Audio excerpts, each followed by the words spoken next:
Hello everyone, कैसे हो? उम्मीद करता हूँ सब बढ़िया होंगे। आज हम यूपीएससी के जो प्री का पेपर हुआ था 28 मई को, उसका एनालिसिस करने जा रहे हैं। ये हमारा पहला क्वेश्चन रहेगा। ये आपने रीजनिंग में किया होगा, मैथमेटिकल ऑपरेशंस में, ठीक है। इसको हम मैथ्स में इसलिए डिस्कस करें क्योंकि इसको हम सोल्व करेंगे डिजिटल सम से, जो मैथ में यूज़ करते हैं डिजिटल सम से।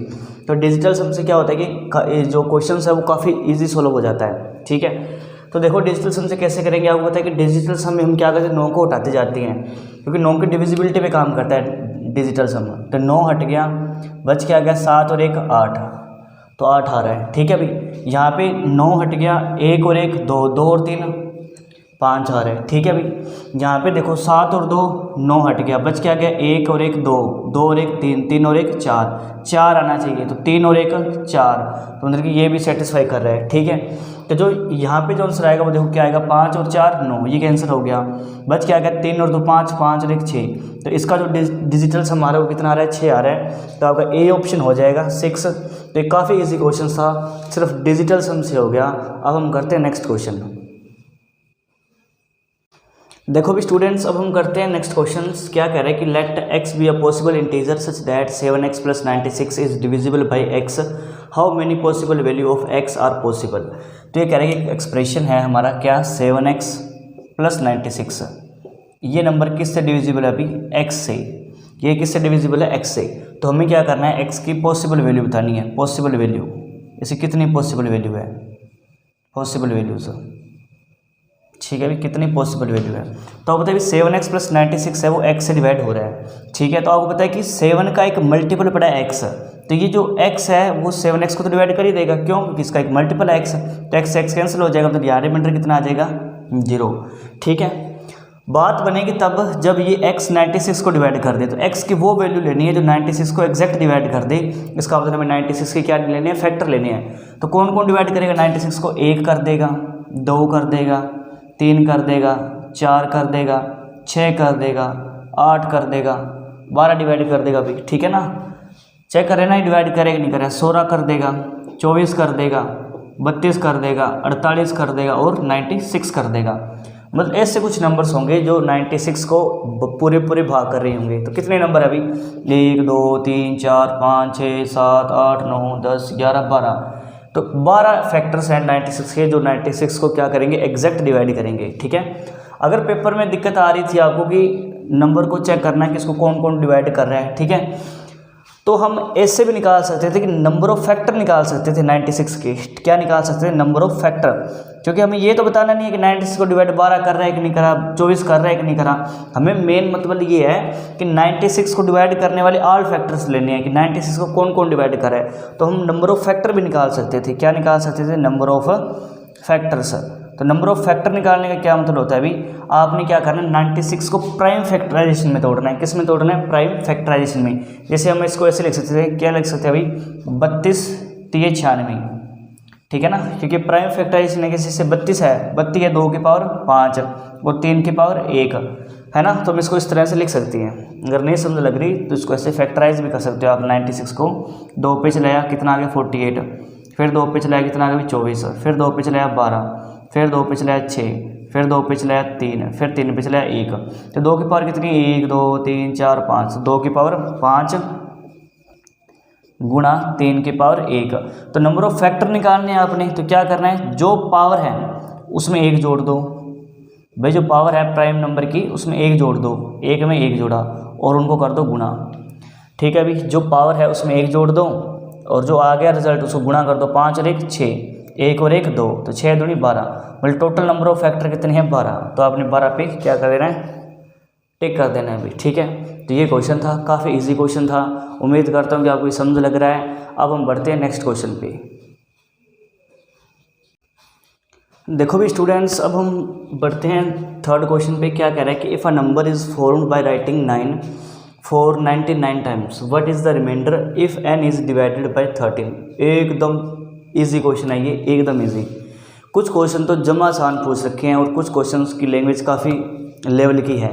ये काफ़ी इजी क्वेश्चन है, डिविजिबिलिटी का क्वेश्चन है, जमा आसान क्वेश्चन है ये, ठीक है। इसको हम नहीं कह सकते कि कोई लेवल का क्वेश्चन है या फिर कोई टफ क्वेश्चन है, ठीक है, आसान क्वेश्चन है। जिन बच्चों ने पढ़ रखा है उनके लिए काफ़ी आसान है ये। जैसे कोई नंबर n है, जैसे कोई नंबर n है, ठीक है अभी वो नंबर क्या है, वो कह रहा है कि वो नंबर 9 से लिख के बना हुआ है, 9। जैसे 9 एक बार लिख दिया, 2 बार लिख दिया, 3 बार, 4 बार, 5 बार, 6 बार, 7 बार, 8 बार, इस तरह से लिखते जा रही हैं। और ये लिख कितनी बार है अभी, कितनी बार लिख रहे हैं, 99 टाइम्स। कितनी बार लिख रहे हैं अभी, कितनी बार लिख रही है, 99 टाइम्स, ठीक है। और ये नंबर डिवाइड है, ये नंबर किससे डिविजिबल है अभी, 13 से, सॉरी डिविजिबल नहीं है, इसको 13 से डिवाइड किया जा रहा है, इसको किससे डिवाइड किया जा रहा है, 13 से, लिखा ना, if n is divided by 13, अगर इसको 13 से डिवाइड करें तो रिमाइंडर बताओ क्या आएगा, ठीक है।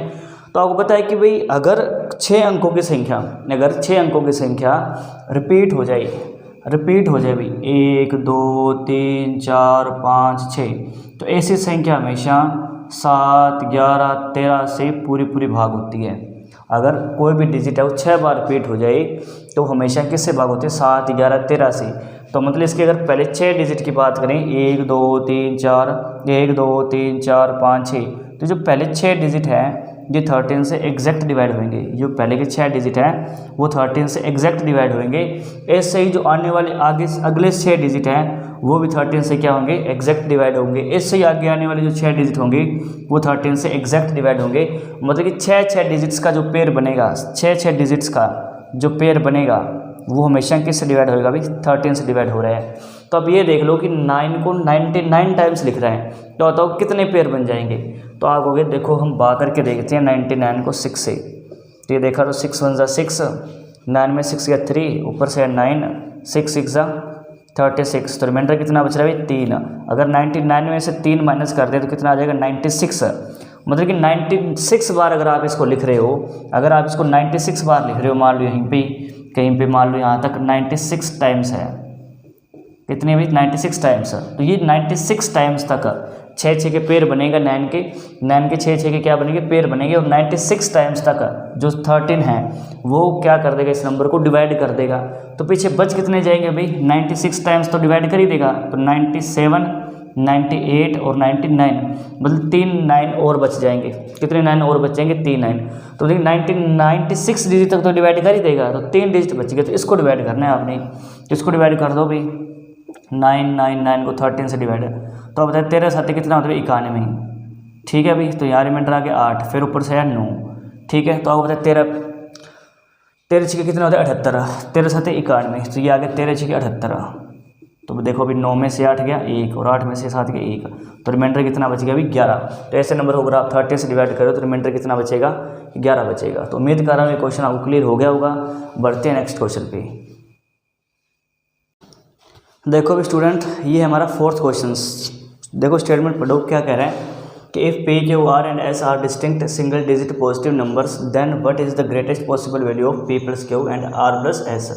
तो कह रहे हैं कि पी क्यू आर एस जो है, पी क्यू आर एस, ये क्या है, डिस्टिंक्ट सिंगल डिजिट है, मतलब कि अलग अलग डिजिट है, ठीक है ना। पी अलग है, क्यू अलग है, आर अलग है, एस अलग है, ये सारे क्या डिस्टिंक्ट एलिमेंट है। और इन्हीं का यूज़ करके हमें क्या फाइंड करना है, P plus Q into R plus S, ये फाइंड करना है हमें इन्हीं का यूज़ करके।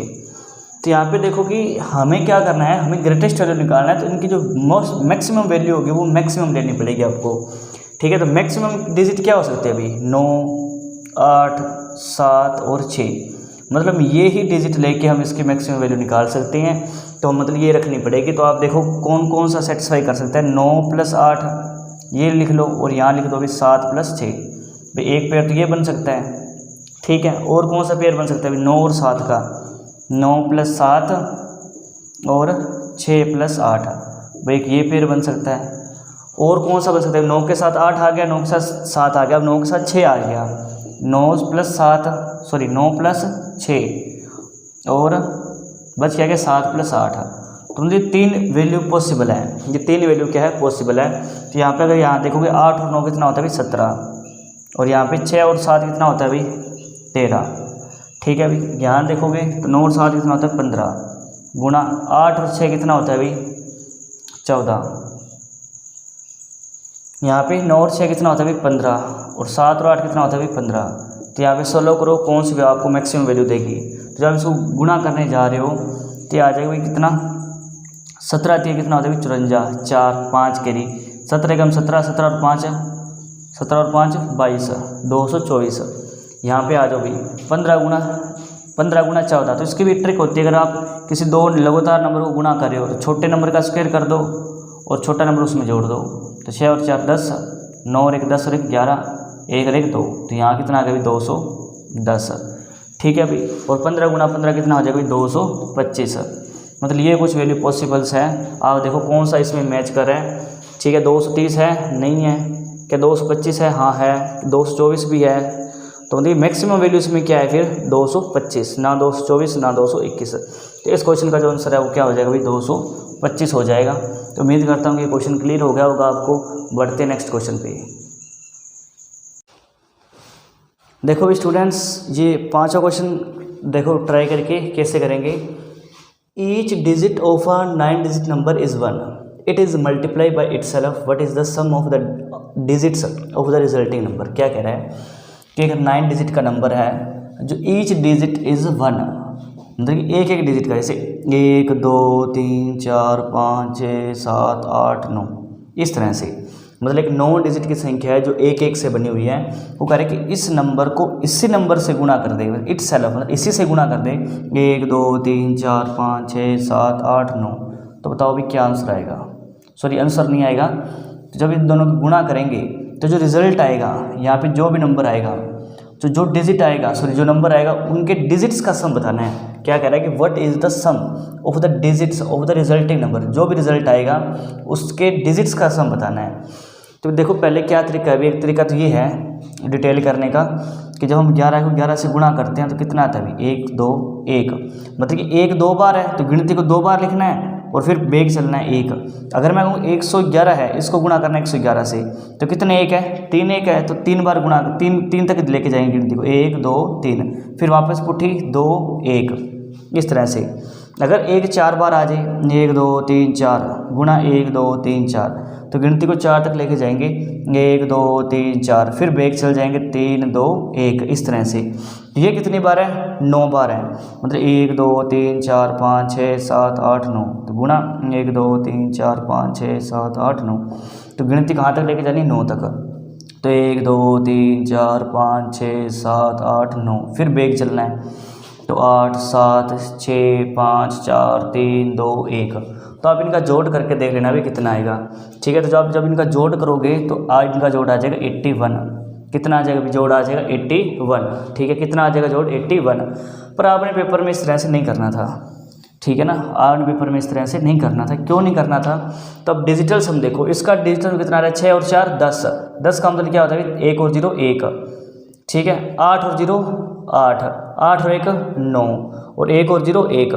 तो मतलब कि इनका डिजिटल सम कितना आ रहा है अभी, इसका 1 इसका 8 इसका 9 इसका 1, मतलब कि इन दोनों का मैच कर रहा है ना, इन दोनों का मैच कर रहा है। तो हम यहाँ देखते हैं कि इनका डिजिटल सम कितना है। तो यहाँ 9 है और यहाँ भी कितना है 9, जिनके जोड़ोगे तो 9 और 9 81। तो 81 कहाँ पे अभी सी ऑप्शन में, 81 कहाँ पे सी ऑप्शन में। तो मात्र एक ही सेकंड का क्वेश्चन था ये, मात्र एक ही सेकंड का कि डिजिटल सम निकाल लो। यहाँ 9 यहाँ 9, तो 9 गुणा 9 81। किस ऑप्शन में 81 है? सी ऑप्शन में। तो यहाँ पे आपका आंसर आ जाएगा। इतना करने की जरूरत ही नहीं थी आपको पेपर में। ठीक है, तो उम्मीद करता हूँ क्वेश्चन क्लियर हो गया होगा। मिलते हैं नेक्स्ट क्वेश्चन में। देखो भी स्टूडेंट्स 6 क्वेश्चन देखो कैसे करेंगे नंबर सिस्टम के क्वेश्चंस। अगर आप देखोगे कि मैक्सिमम जो क्वेश्चंस आए एग्जाम में, मैक्सिमम क्वेश्चन वो आए नंबर सिस्टम से। तो ये भी एक नंबर सिस्टम का क्वेश्चन है, बड़ा बेहतरीन क्वेश्चन है। क्या कहते हैं, what is the sum of all digits which appear in all integers from 1 to 10 to 100। तो कह रहे हैं कि 10 से लेकर 100 तक के जितने भी इंटीजर्स हैं उनके डिजिट्स का सम करना है। यहाँ पे देखना डिजिट्स का सम करना है, नंबर का सम नहीं करना। जैसे मैं यहाँ पे कहूँ कि 10 + 11, तो यहाँ पे नंबर का सम नहीं करना है कि 11 और 10 21, ये रॉन्ग हो जाएगा।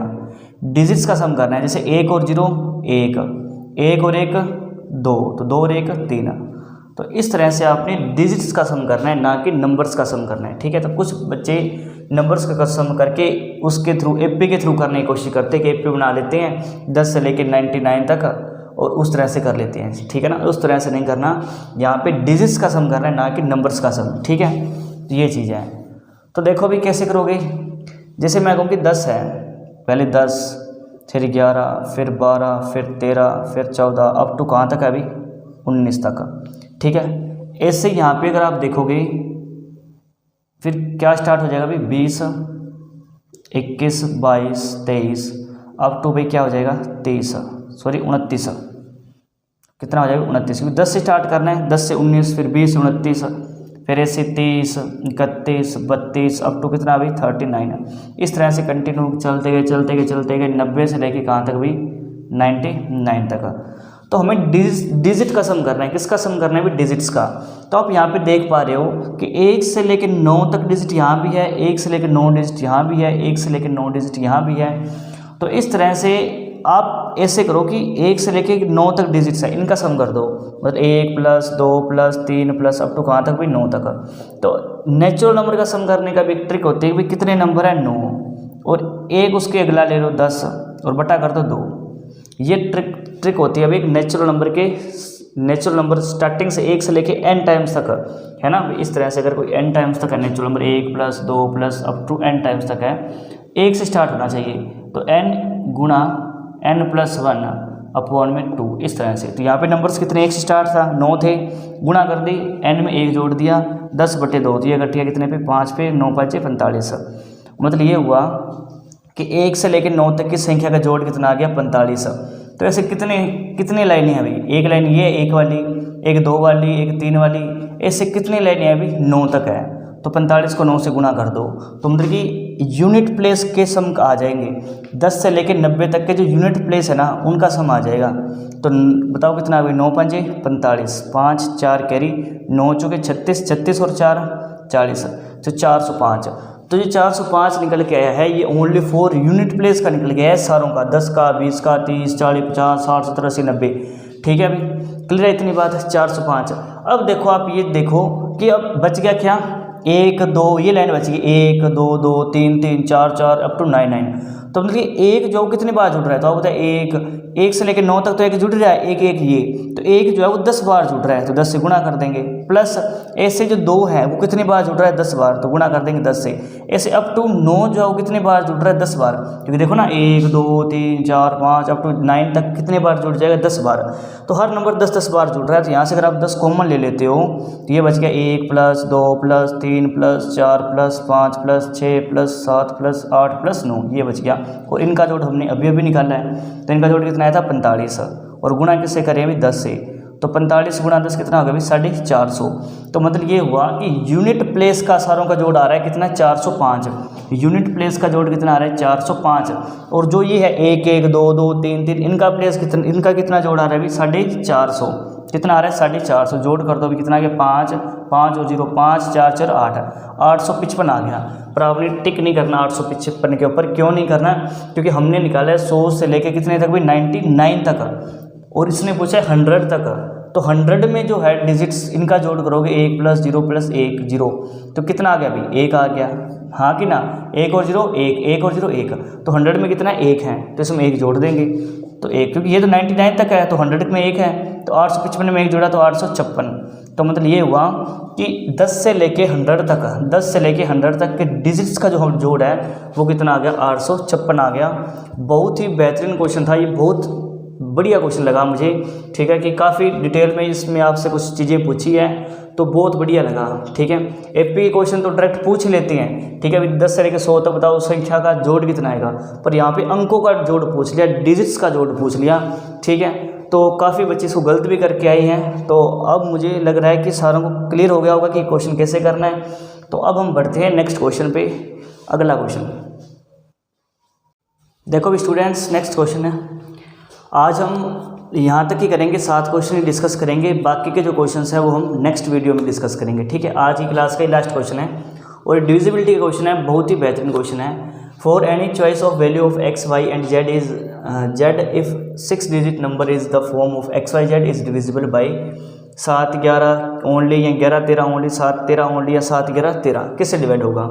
तो कह रहे कि 6 अंकों की संख्या है, इस तरह की कोई 6 अंकों की संख्या है और जिसमें से x y z 3 डिजिट है। ठीक है, तो ये कह रहे कि ऐसा नंबर किससे डिवाइड होगा। अगर 3 अंकों की संख्या 2 बार रिपीट हो जाए तो आपको एक नंबर का पता होना चाहिए कि 7 × 11 × 13 अगर इनको गुणा करें तो 1001 आता है। कितना आता है? 1001। और अगर हम 1001 को किसी भी 3 अंकों की संख्या से गुणा करें, अगर हम 1001 को किसी भी 3 अंकों की संख्या के साथ गुणा करें तो जो आंसर आता है वो आता है XYZ, मतलब वो रिपीट हो जाता है। अगर मैं कहूँ मैं 101 को 1001 को मैं गुणा कर रहा हूँ किससे? 525 से, तो आंसर क्या आ जाएगा? 525 इस तरह से, ठीक है। अगर हम किसी 3 अंकों की संख्या को 1001 से गुणा कर रहे हैं तो 3 अंकों की संख्या रिपीट हो जाती है 2 बार। तो ये दे रखा है भाई कि 6 अंकों की संख्या है, जो 3 अंक 2 बार क्या हो रहे हैं? रिपीट। तो ऐसी संख्या किससे डिवाइड होती है? 1001 से। तो 1001 का मतलब होता है 11 से भी होगी, 7 से भी होगी, 11 से भी होगी और 13 से भी होगी, तीनों से होगी। तो क्या 7 11 ओनली? नहीं भाई, सिर्फ 7 11 से नहीं होगी, 13 से भी होगी। क्या 11 13 ओनली? नहीं, 7 से भी होगी। क्या 7 13 ओनली? नहीं भाई, 11 से भी होगी। क्या 7 11 13? हाँ जी, तीनों से होगी। तो डी ऑप्शन इसका राइट हो जाएगा।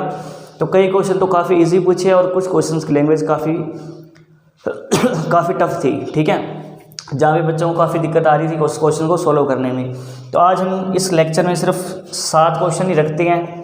कितने क्वेश्चन? 7 क्वेश्चन। तो बाकी के क्वेश्चंस है वो हम नेक्स्ट वीडियो में डिस्कस करेंगे। मिलते हैं नेक्स्ट वीडियो में। थैंक्स।